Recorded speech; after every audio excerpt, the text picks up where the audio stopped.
is Parasitic Strix Cavern Harpy. Yeah. If you don't know all those cards, that's fine. Basically, if he gets on a learn and play, he goes crazy. The good thing to know is that if, say, his opponent sneak and show and tells and show and tells Emrakul into play and not Gristlebrand, and say Sean show and tells and a learn into play, Sean will probably win on the untap. Yeah, this is a deck where you cannot show and tell and assume you get another turn, which is tough because sometimes the learn gives you the appearance of being a normal deck. Look at Sean's start here. It's Bayou plus Deathrite Shaman. Bug Delver, Jund. Shardless, Jund. Lurin is not on my top 3 list right now, what I think my opponent's playing. I'm willing to bet Matthew assumes this is a matchup right now where he can show and tell in an Emrakul, and the thing he has to worry about is Liliana the Veil, not I'm going to die next turn. Right. I always think it's interesting when you have those matchups where the show and tell player can't show and tell. I remember with like old Elves lists when it was more of a combo deck. I had a running joke where, I had like opponent turn 2 player show and tell, and I'd be like, if he put into Emrakul into play, and I'd put Priest to Titania into play, and I'd be like, this is fine by me. All right, I get to start a turn with a Priest. And Allurin's the same way. If he can put an Allurin into play, he'll get him. So Ponder and Lotus Petal for Matthew Dennis. Plays out the Lotus Petal to prevent it from getting thought seized would be the general idea here. So I'm interested to what extent Sean wants to keep up the illusion here of just being a regular Magic deck and not a combo deck. Yep, finds Tropical Island. So now he looks like Bug Delver or Shardless Bug. If I were Matthew Dennis, I'd expect him to play a Liliana right now, or maybe a Tarmogoyf, or one of these other cards that he doesn't play. He could even Shardless Agent into Baleful Strix right now. Yeah, he could do. That's very, very true. Yeah, Shardless Agent. Okay, yeah, look, it's a Shardless Bug opponent. Okay, got it. And now Jig's up. It's, all right. Yep. Never mind. It's going to cascade into nothing. He plays no 2s. Nope, that's actually not it. Just going to show him his whole deck.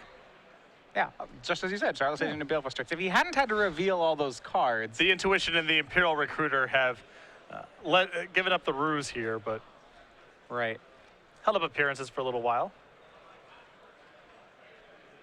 So he's going to go ahead with Baleful Strix into play. Going to draw a card off this.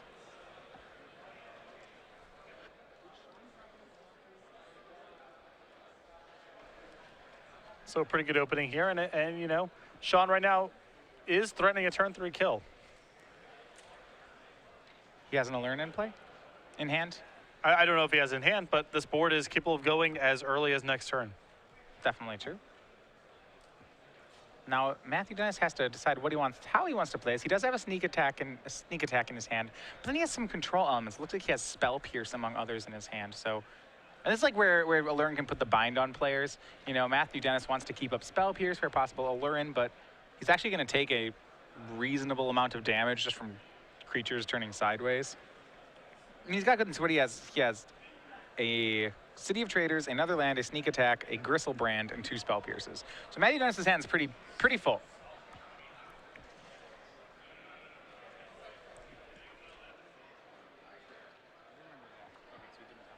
So Matthew in this interesting spot where I guess he elects to just play a little bit of defense, doesn't want to expose the sneak attack just yet. Can play next turn with Spell Pierce back up.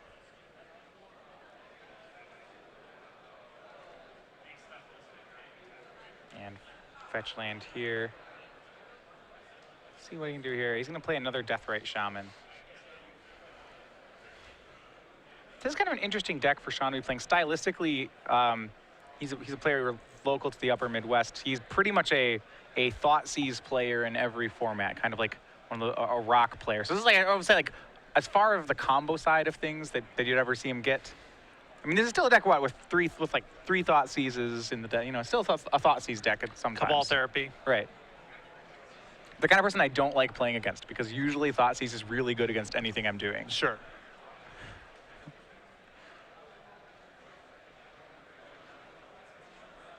I imagine you don't mind playing him. Thoughtseizes tend to be decent matchups for you. Typically, yeah. As long as it's not Thoughtseize kill you. If it's Thoughtseize and let's play Magic for 6 or 7 turns. Okay, so I'm Thoughtseizing you out of Ant, then we're not okay. Right. All right. Sneak attack put into play by Matthew Dennis. And this does show where Allurin can have a tough time.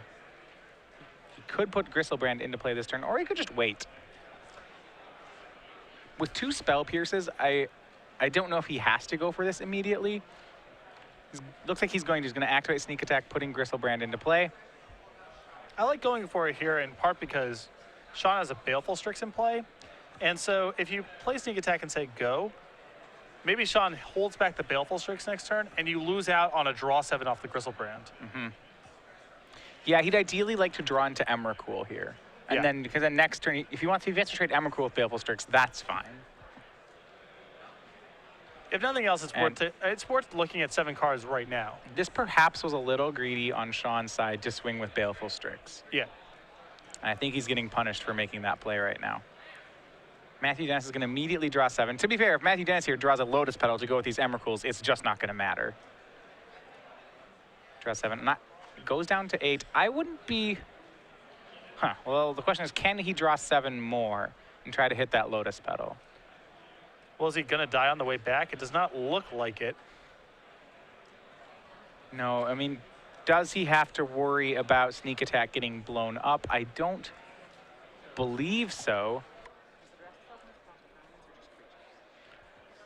This is tough because I don't think Matthew even found any protection here. I don't think he found a Force of Will amongst the cards that he just drew. No, he did not. Yeah, so this is actually the one thing he would have to worry about with a Sneak Attack. Sean plays one of Sidrax's Alchemist in his deck. It's one of the singletons that you can get with Allurin. So this could bounce the Sneak Attack, which if Sean does that, I think he puts Matthew Dennis on a back foot. And if there's an Imperial Recruiter in his hand, I think that in a land, he may be able to generate enough mana. He may not even have to draw it. If he has an Imperial Recruiter, he may be able to tour it up and cast it. Yeah, well, Sean's down at 12, so then I guess Matthew Dennis could still play it and throw Gristlebrand in, or throw Emrakul into play and deal 15. But I'm not sure that would actually deal 15. I think Sean could actually have enough permanents to lead back Baleful Strix and block it. Yeah. I think if I was in Matthew's spot there, I would have taken a look at 7 more cards, because if he had found Force of Will off of the first 7 from Gristlebrand, I think it's fine to say go and just, you hold up the shields, you'll probably win with Emrakul next turn. But seeing as though he didn't, their shields are down right now. Yeah, this is risky. So Sean draws another Imperial Recruiter. He does have 6 mana available this turn. And yeah, he can play Recruiter Sidrax's Alchemist to bounce that Sneak Attack off the board. But if he does that, he has to have the wherewithal to not swing Baleful Strix. So otherwise he will die to an Emrakul. Last turn is punished a little bit for that attack. The danger is if Sean's doing that, he's not making any progress. He's still chipping away here damage-wise, but it's a slow burn, that's for sure. Coiling Oracle is the play for Sean. This is a 1-of in the deck. He reveals the top card. If it's a land, it goes into play. Otherwise, it goes into his hand. My favorite part about this card is that it is a Snake Elf Druid. It is quite the creature. Not a lot of Elf Druids in Magic's history. Elf Druids we're okay with, right? We have Elf Druids, but they usually aren't snakes too. Correct. It's an odd combination of creature types. I have a feeling that Magic's modern flavor team would not let this fly nowadays. Snake Elf Druid? Yeah, I mean, it doesn't need to be all of those things, does it? It has its charms, to have that much text. How would that happen? So, I mean, so I guess humanoid snakes are biologically compatible with elves? Dude, that would surprise me. I mean, sorcery, is this a creature which was magically hacked together by some wizard? Dude, I don't know. You're asking the wrong guy. Where did Coiling? I guess. Well, it's Simic, right? This was a Simic card, so okay, yes. The Simic engineered this possibly. That makes sense. There we go. That's my story. See, when the Simic came back in Gatecrash, they were all about putting aquatic creatures together. What is it? Shamble Shark's like a crabfish? Yeah, something like that. Back then, they were Fish way beast, more crab ambitious. Beast, Yeah. some mixture. This one was not only an elf and a snake, but it got an occupation. It became a druid. All right, so Sean's going to play. It looks like he'll play an Imperial Recruiter here. Did activate both Death Rights and fetched for that 3rd land. But I don't know if he'll be able to cast anything. I think it seems like he's just trying to put a lot of permanents into play to survive a possible Emrakul. He's got a lot of cushion for it. Yeah, I mean, I think he can survive the Emrakul. The question is then what, though? You know, he's not very close to winning. Well, how much mana can he keep here is part of the question here. So he sacrifices 6 things. Sweet. Oracle, Imperial Recruiter, and It's gonna- Starless Agent have to go. Yes, so it's going to be 7. And he does get the Sidrax's Alchemist here, so that's part of the game plan. It's going to be 7 permanents because the Baleful Strix has to block. Yep. So does that leave him with 4 mana in any scenario? 1, 2, 3, 4, 5, 6, 7. No, he has to go down to 3 mana in some fashion. 2, 3, 4, 5, 6, 7, 8, 9. He has 10. Yeah, 3. He gets to keep 3 permanents. Right. And it's actually difficult for him because he needs 3 mana to cast the Alchemist, and he needs a blue permanent if he wants to bounce something. And then this doesn't really matter because Matthew Dennis drew Force of Will for the turn. And has a second Emrakul as backup. So he's got it. Yeah, He's got it all rolled up, I think. I think he'll be just fine.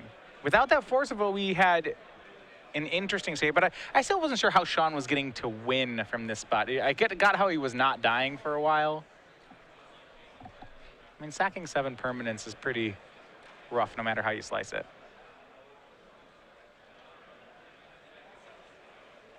So we're back on Matthew Dennis's turn.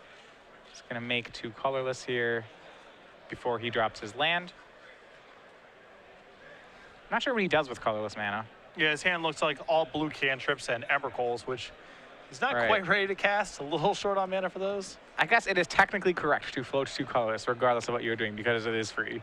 Yeah, if he wants a cantrip first, then it could maybe influence something. Yeah, he's going to ponder here. Find City of Traders, Emrakul number 3, and Scalding Tarn. I don't know if you need Emrakul number 3. Yeah, he's going to shuffle. I am wondering, so it seems like he's maybe looking for a Gristlebrand. Well, we need another red source, too. Yeah, we Or- need another, yeah. yeah, because he's tapped that Volcanic Island. I mean, there's no reason not to ponder. Could it potentially upgrade his hand? Yep, draw off the ponder. He will find a Grizzlebrand. All right. That does work. I think he still has to Emrakul his opponent, though. You don't want Sean to go into his turn with all this mana. And the Alchemist. Yeah. Sean would seemingly be able to win from this spot. Or maybe not win, but do something really... He'd be able to cause a lot of trouble. And so you see here, Matthew Dennis with no cards like Lotus Petal or anything. He's going to use that colorless mana to cast Show and Tell. Oh, it casts Jataxian Probes, not Show and Tell, so this is just free. He's taking 2 damage. Draw Scalding Tarn. See Sean's hand. It's a Ewit, Sidrax's Alchemist, and Imperial Recruiter. And this is pretty hard for Matthew to lose from this spot. He has an Emrakul. I think the Force of Will backup is what ultimately does this. Sean just has a hand of main phase stuff. Can't cast multiple spells in a turn. Yeah, I mean, Matthew can put... Oh, he's already played another land this turn, so he can't make that Scalding Tarn. Yeah, he's just going to Emrakul. So Emrakul comes in, swings, annihilates. Sean's going to be down to 4 permanents after this Annihilator trigger, and then he's going to have to block it with Baleful Strix.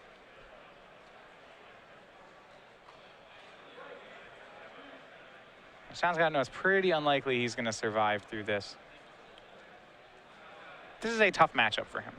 At least game 1. Doesn't feel like he's fast enough or disruptive enough.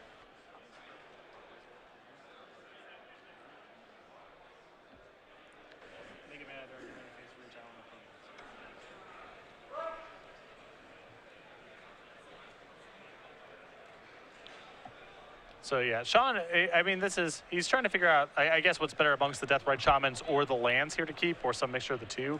But he's basically down the 3 irrelevant permanents and then the 3 mana. His alternate line here is that he can keep the Starless Agent and 2 mana, hope to rip a 3rd land, which would allow him to cast the Alchemist and bounce the Sneak Attack. But that doesn't even get anywhere because Matt has enough mana to recast Sneak Attack and activate. Right. So I don't think he has a line.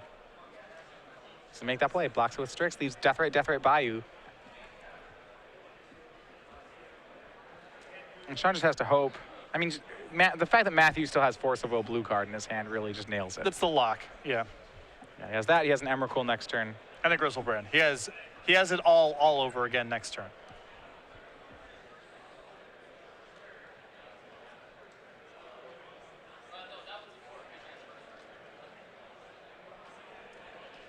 All right. So yeah, yeah. Sean doesn't have a way to play around those. Like Force blue card and Emrakul should be good enough here.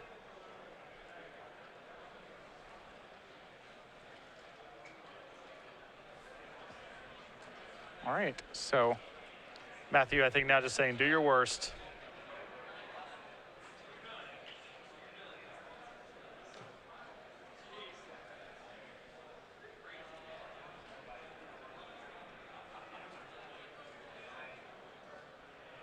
And his worst is not very much here. It looks like it's his choice of cast a 2/2, cast a 2/1, or cast a 1/1.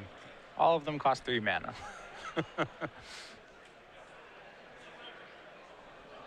Yeah, this is going to be Dennis's game on the next turn.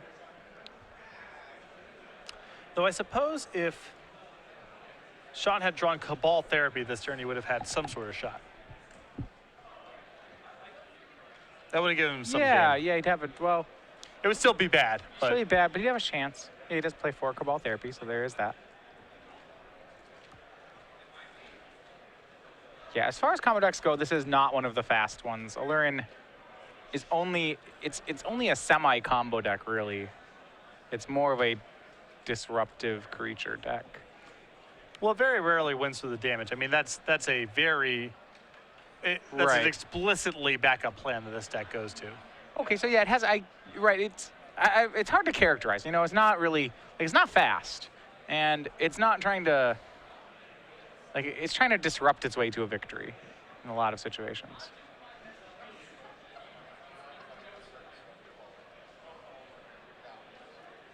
Eternal Witness is going to go ahead and get back Shardless Agent. Matthew's fine with that. Deathrite will be tapped. Will attack. And yeah, one more Emrakul. Now he's tapped out. He can just show the Emrakul.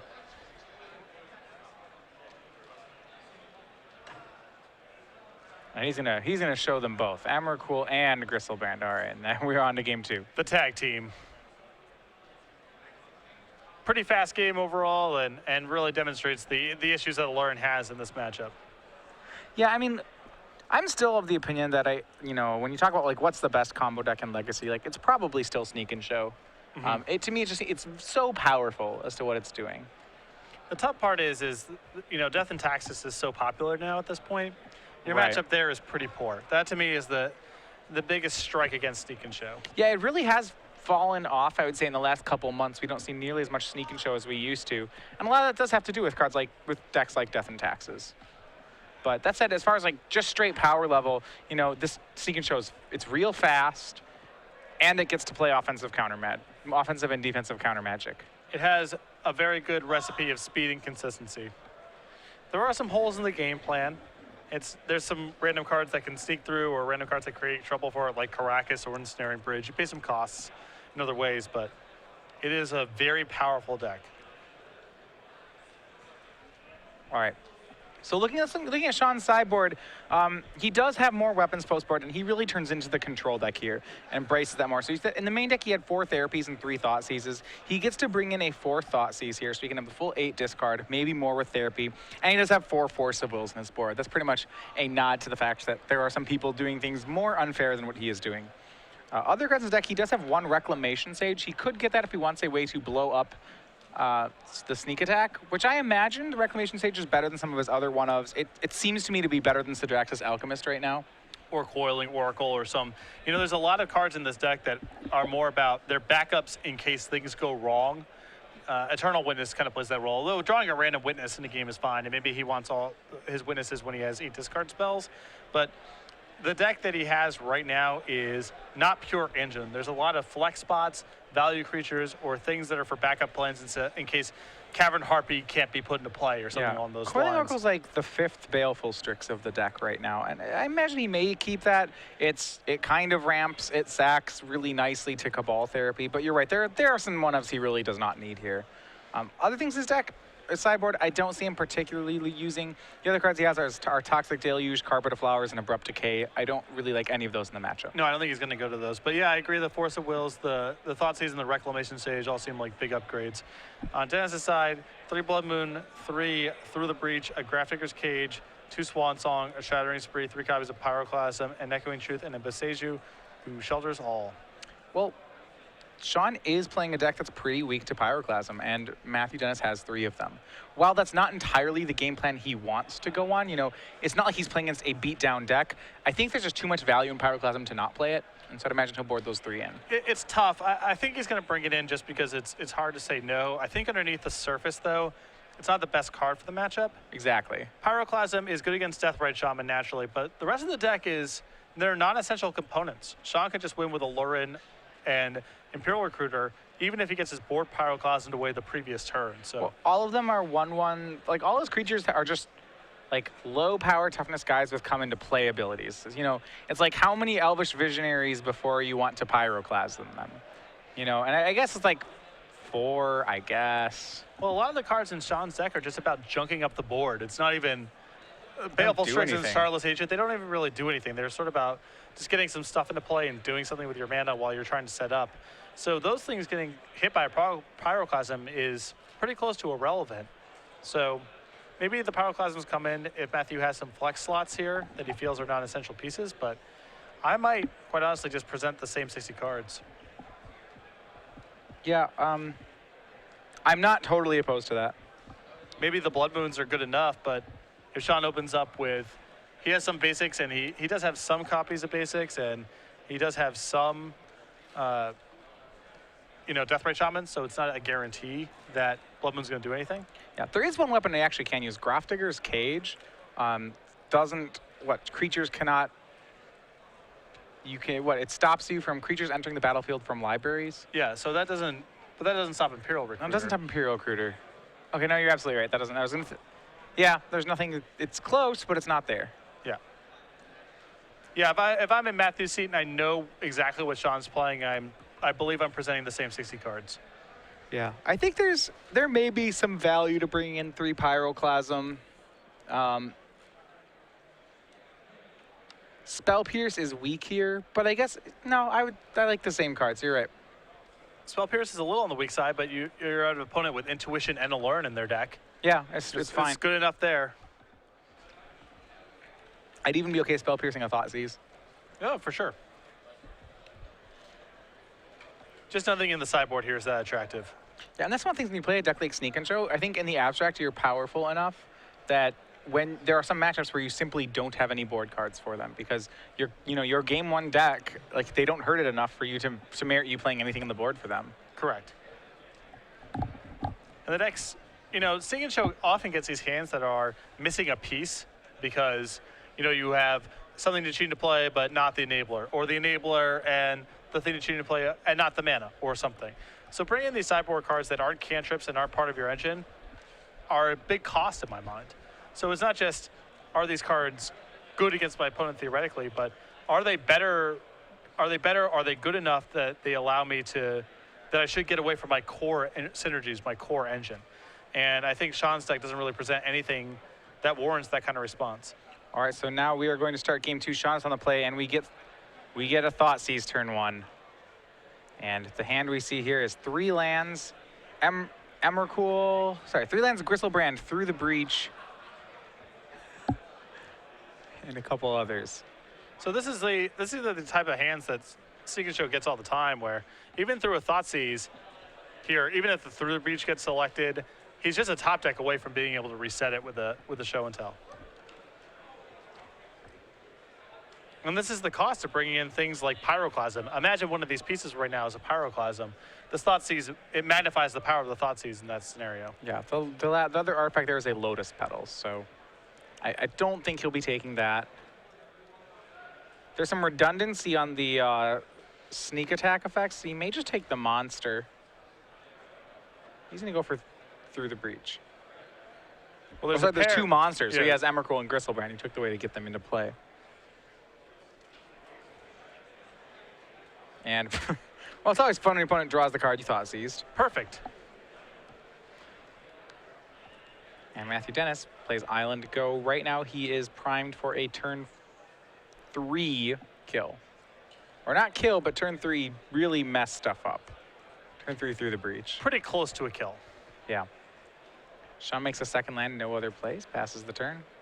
And now Force of Will has entered Matthew Dennis's hand. He does not have a blue card to go with it, however, so I'm really excited Sean to Thoughtseize, see the hand that he saw, and then get killed on turn 3 with Force of Will backup.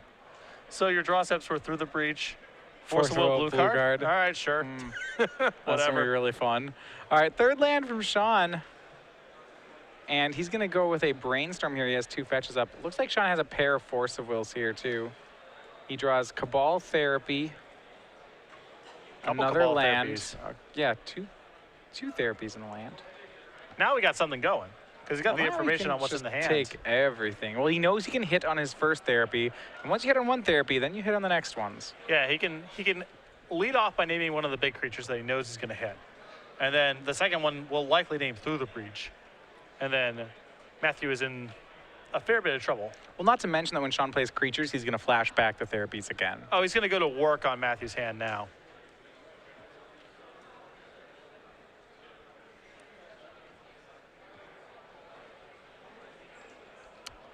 Puts it back. He's going to go ahead and pass the turn. He does not play any of the therapies yet. I don't think he's worried. He's not worried enough about dying here. Had Matthew Dennis drawn a blue card, I think he would get him right now. He did not. He drew a land. You just have to jam the through the breach, I think, right? No. He's waiting for the blue card so he can have force backup. Showing a lot of respect for the possibility of Force of Will, maybe Spell Pierce. Definitely. Though you are playing against an opponent who is playing a lot of discard too, so there's this, you know, you're getting attacked from both sides. For sure.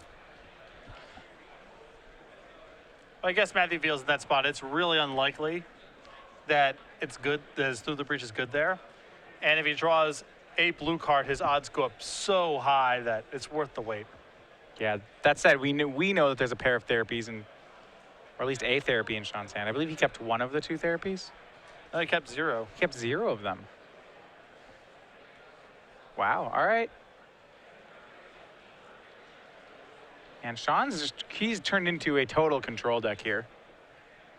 Notice he hasn't played a single creature yet. It appears as though Matthew has found his blue card. He has been paid off for his patience. Yeah, and Sean is going to lose this counter fight. If Matthew just jams this turn, Sean's going to lose to it. But he does not. He looks like he's going to pass the turn. Maybe it was a request for how many cards in your hand. Okay. I mean, if you're Matthew Dennis, I think you jam right now because, like, if not now, then when? Like, what are you waiting for? I don't mind waiting the 1 turn. He even has Spell Pierce backup at this stage. I mean, this is about as safe as it's going to get. Or Spell Pierce Protection, rather. He has his 2 mana left over. Through the breach is cast. Sean's going to play Force, pitching Force. That's a great sign for Matthew because people don't do that unless they don't have another Force available. He's going to Force back. And Sean now sees the writing on the wall that he's going to get killed here. You are undefeated. If you're Matthew Dennis, I'm pretty sure you start with the Gristlebrand here. Well, with Sean at 15, I think I just put him in Oh, to play. he's actually at 15. Okay, we'll just kill him. This feels pretty safe to me. All right, and there you have it. Matthew Dennis, 2-0 defeats Sean Weihe. He moves to 5-1 to stay in contention. Not a lot to do. Not a lot to be done about that matchup, I feel like.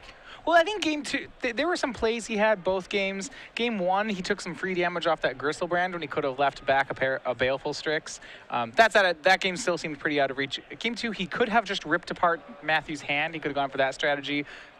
Hard to say whether it would have panned out because he had no clock. Yeah. I mean, sitting on your hands all day long against a deck like Seek and Show, there's so many cantrips in the list that that's also not a recipe to necessarily win the game. I mean, Right. I'm not sure what he was digging for exactly with those brainstorms and the fetch lands there, but I guess he felt fairly safe with just the 1 Force of Will back up there, but Matthew was able to power through it. And Matthew got paid off for his patience there. If he had gone for it the turn previous, it wouldn't have been good. The turn he went for it was good, so he was rewarded for that line of play. I know a lot of people just their instinct when they're playing a deck like that is just jam. And you know, when we watch our best Sneak and Show players, they're regularly doing that. I mean, Todd Anderson comes to mind as someone who is just jam constantly just, that's the line, is just jam. But Matthew there showed a lot of discipline and got paid off for it. Yeah, and he will move to 5-1. So remember, it's a 9-round event. This is round 6 you're currently watching, so players will have to win. It'll take them 2 or maybe 3 more wins to break into the top 8. Yeah, I believe the attendance figure we heard today was 250 and change, roughly 256. That's a pretty small 9-round event, actually. So